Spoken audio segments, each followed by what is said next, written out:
So about 4 weeks ago, I had a video interview on YouTube with Nick Shawn, where Nick asked me a few questions about what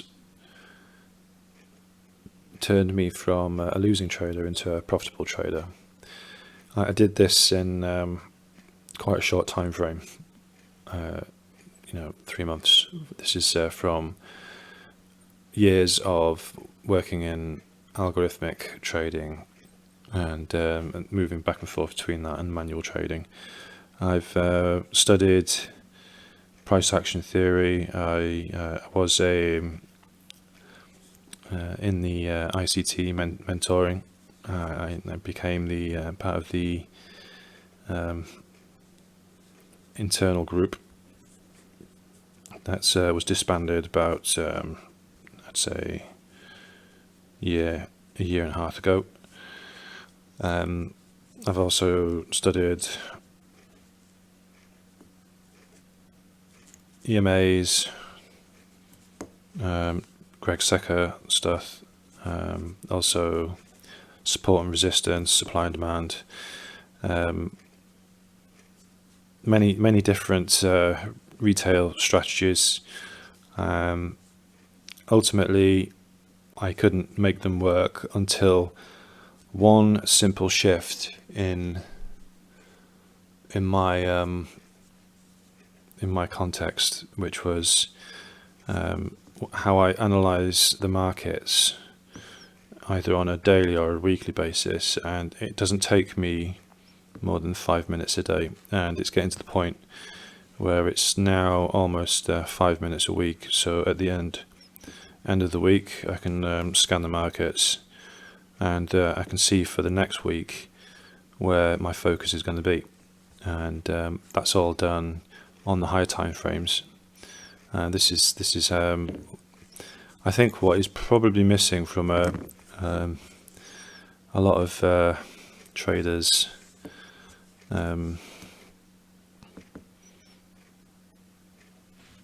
Analysis, let's say, and that is when you're coming into the markets. If you're in the lower time frames, you're seeking an entry based on maybe it's an indicator or supply and demand, all these different retail strategies that you can use. They all work, but in the right context. What I found it was missing in my analysis was the higher time frame, and I don't need to employ any of those technical analysis techniques until I have a feeling. Let's say this is how Nick describes it. If the market's going to go up or it's going to go down. So here you can see I've got on the left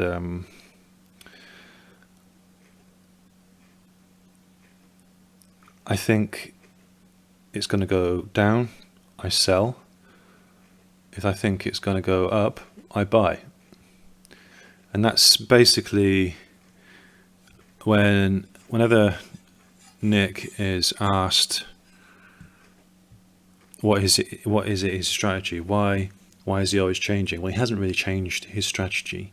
He's changing based on the market conditions, but it always comes back to, and it's summarized as, if I think the market's going to go down, I'll sell, and if I think the market's going to go up, I'll buy.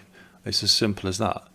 But actually understanding how you get that context, a lot of it is it becomes intuition, but how you develop that intuition, this is what I want to cover right now, because I've done a lot of analysis over the years and study of how markets move, but they tend to do one of two things. Obviously, they go up or they go down.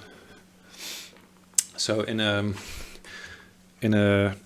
daily chart, if we stick to the daily, okay, for a trade, for a market to shift, I like to liken it to a shipping container. We all know, if you've ever seen a shipping container, they have this huge wake behind them when they're turning. So they've got a real big turn circle. They can't turn on a dime because they'd literally capsize and sink to the bottom of the ocean. So they have to take it gradually.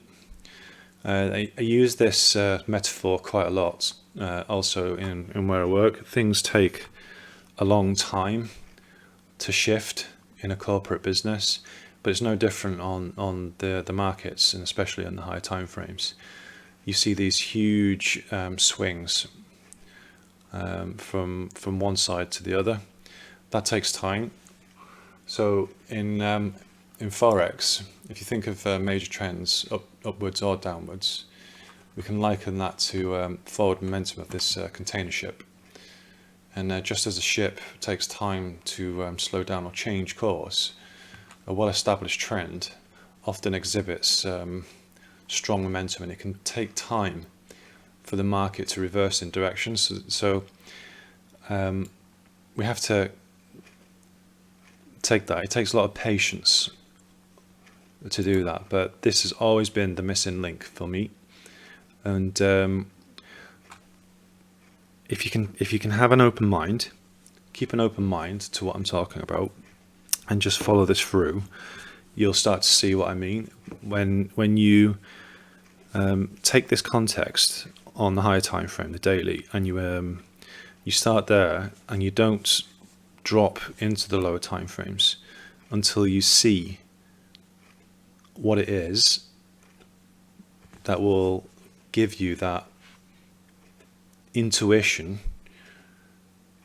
that the market is going to go down. If you think it's going to go down, then you can start to think about entries at that point. So what does that look like? Well, we'll start on an uptrend in the daily.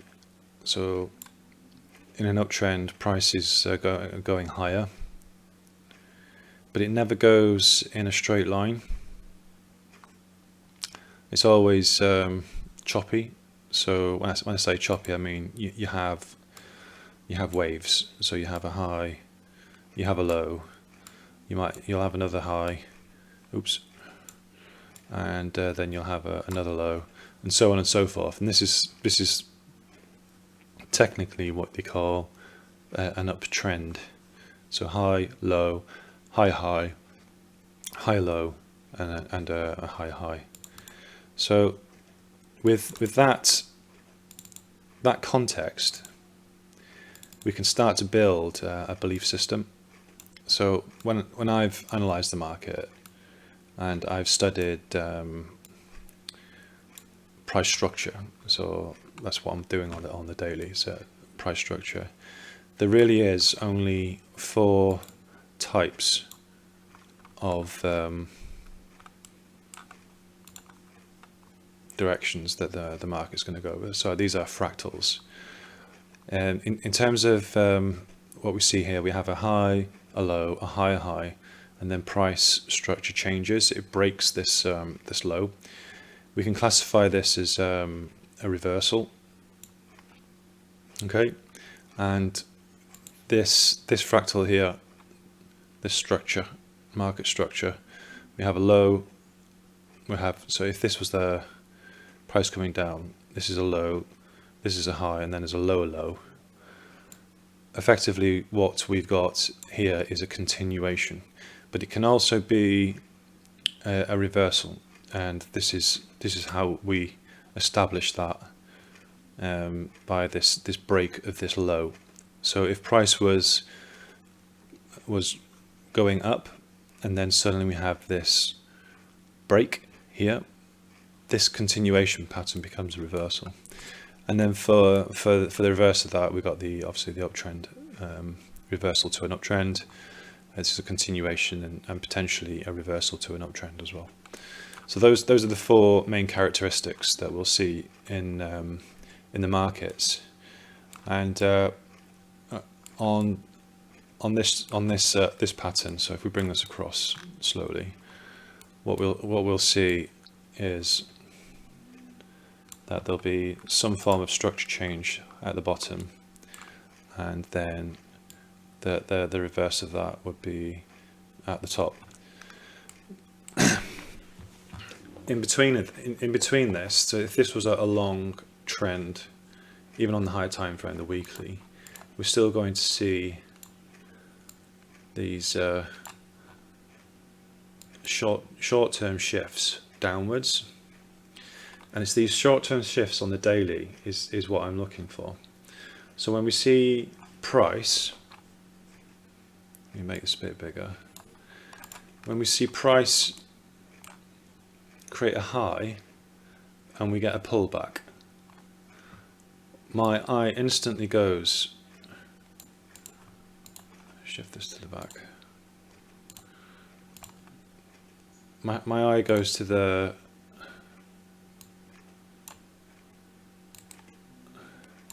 high. As soon as that high is broken, as soon as this high is broken here, then we're getting into an area, okay, where price becomes what is termed overextended.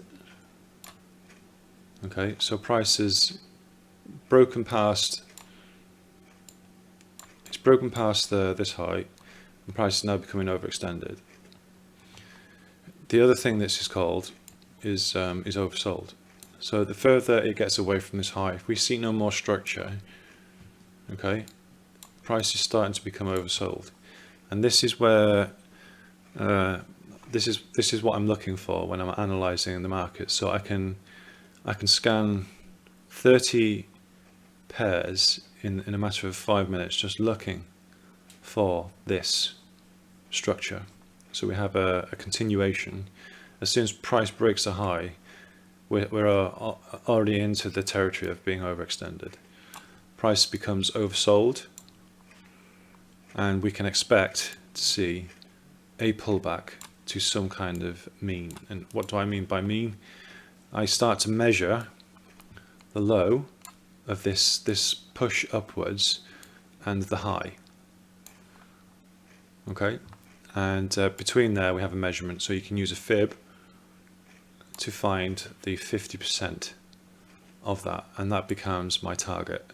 That is what I'm interested in. So first of all, I'm looking for an overextension past a break, effectively a break past a high, previous high. As soon as that happens, then we're into price becoming oversold. So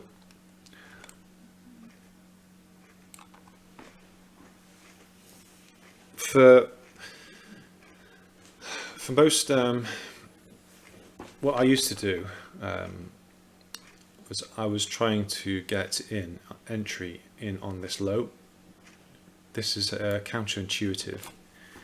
When prices pull back, we're into an area of where it's neither oversold or overbought. If I was using ICT as an example, this would be like the 2020 model, where we have a break of structure down here, price displaces, and then we have a pullback to a fair value gap, and then we anticipate a price move further upwards. Now, what I've spun that on its head. We don't need to focus on this low. We can do exactly the same thing where prices become oversold, overextended. So rather than focusing on this low, where price is broken, we're in an area here where it's neither oversold or overextended. So oversold or overbought. It's overbought down here.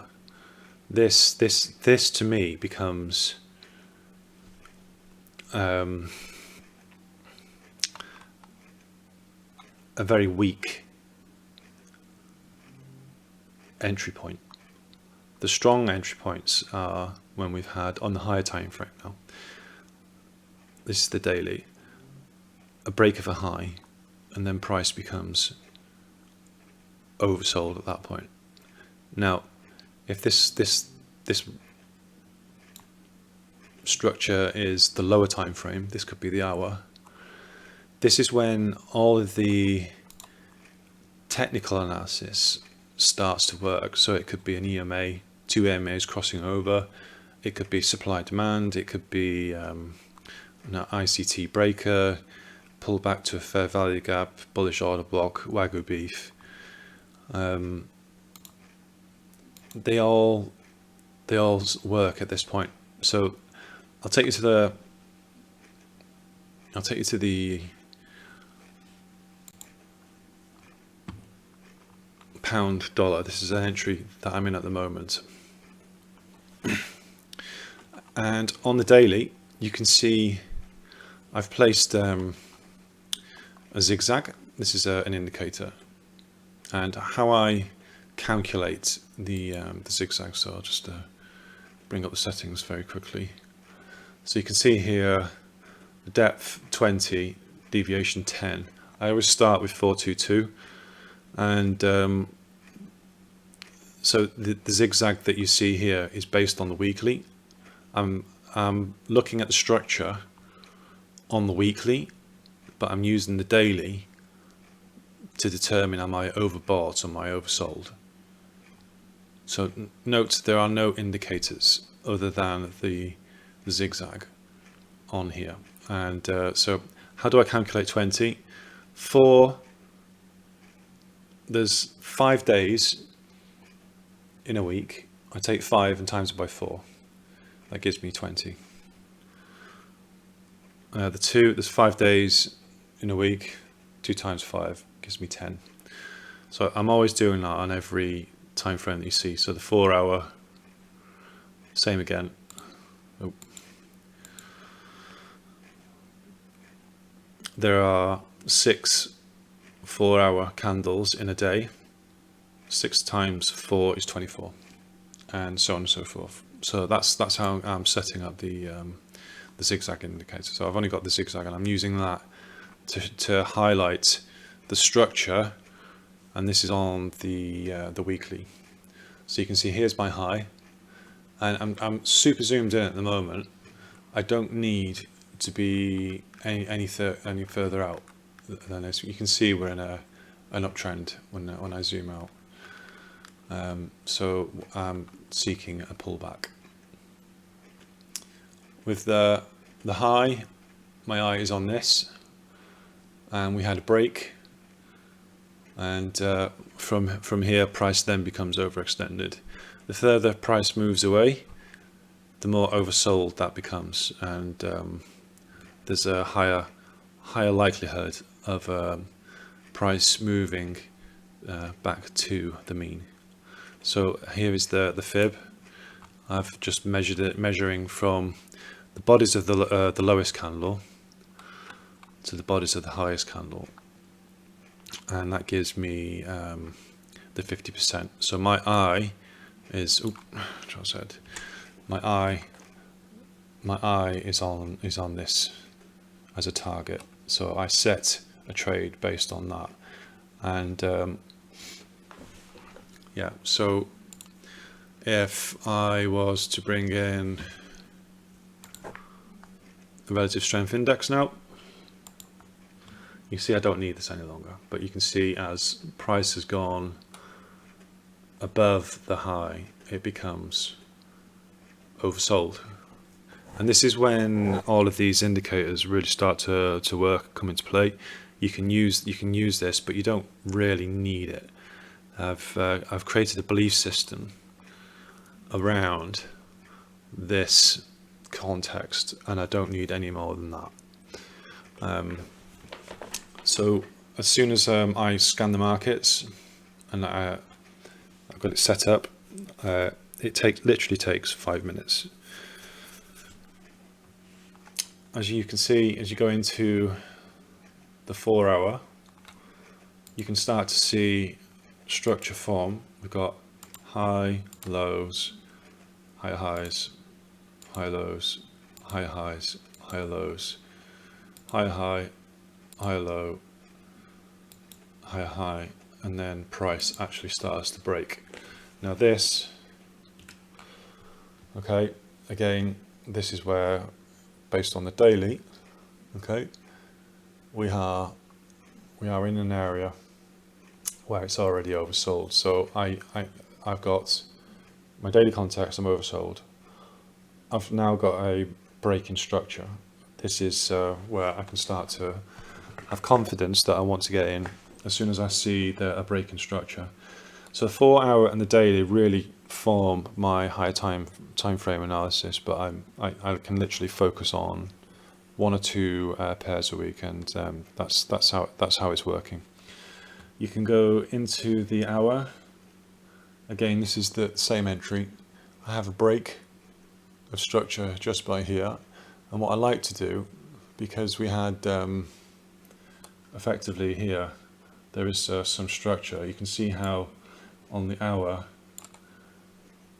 there was no break of any kind of structure based on the 4 hour structure here. Okay, that could have been classified as a break had I've been looking at the 15 minutes. So if I just go to the 15 minute a second, find where we are. And this is why I use the higher time frame, because as soon as I've got it's going to go down. My intuition's telling me that even when we get these this choppiness on the lower time frame, I can just ride it out and just sit it. So I'm not placing really tight stops and tight take profits. My take profit is a mental take profit. I'm not actually setting take profits or stop losses on the trade itself. It's a mental point in price, and because I'm basing my entries off the daily, I'm swing trading. So I tend to be in the markets for weeks at a time, and I'm not affected by what goes on in an intraday. So, for instance, this week was non-farm payroll week. Price the structure did turn just by here, and price started to come up. Now, because of this way of trading, where on the daily it's oversold, overbought, I can use that context to stop all of that mental energy that happens when you're looking at price action on the low time frames. So I ignore it and I just sit in the trade and ride it out. And price did come up back into negative, but you can see the non-farm payroll it shot up, but then just carried on going down. In those instances where price breaks the high, then I get excited, because I buy into losing trades, as I described in the video that I did with Nick, and that's the dollar cost averaging. So I will carry on opening more trades as price goes against me, knowing under the context of the daily that it's overextended. and will pull back to a mean.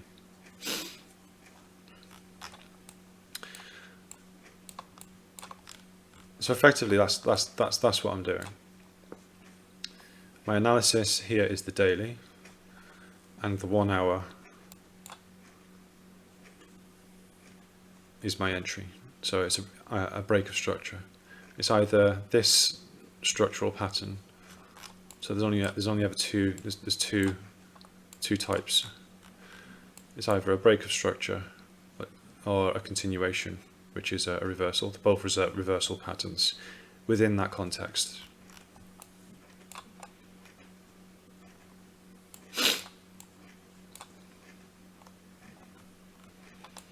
And that's the whole process. So I'll leave it there for a second. What I like to do is the higher time frame is my direction. So we're in an uptrend. We've just broke a high. We on the low time frame, I'm looking for a break of structure, and it's normally a combination of the 1 hour and the 15-minute for confirmation. And then I seek a pullback of 50%. In ICT, he has the optimal trade entry, which is between it's about 60 and 79%. So 50% is more highly likely to occur, and this is how the market operates. I'd suggest giving this a go. Go into the daily, plot the highs and lows from the weekly onto the daily, and you'll see how, as a high is broken, the market becomes overextended, and on any indicator that you use, that's where you will see that the signals are more likely to occur. So traditional view of when to get in, if we're in an uptrend, we're seeking the lowest price. Now, in my implementation, I've flipped that on its head. In an uptrend, I'm looking for the highest price, and then I'll enter and go against the uptrend. That seems to be what is the highest, gives me the highest percentage of successful trades. It's counterintuitive. It's also where you will find that the principle of, if I think it's going to go down, I sell, and if I think it's going to go up, I buy, works.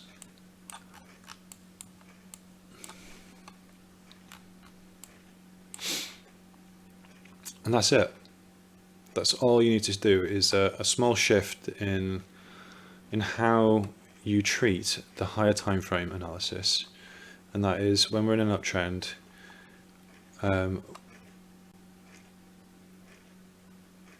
I want to get in when price is high, not the reverse. That's low probability. The highest probability of being successful is that you flip it on its head, and if statistics speak for themselves, and 90+% of traders lose all their money, then actually doing the opposite makes sense.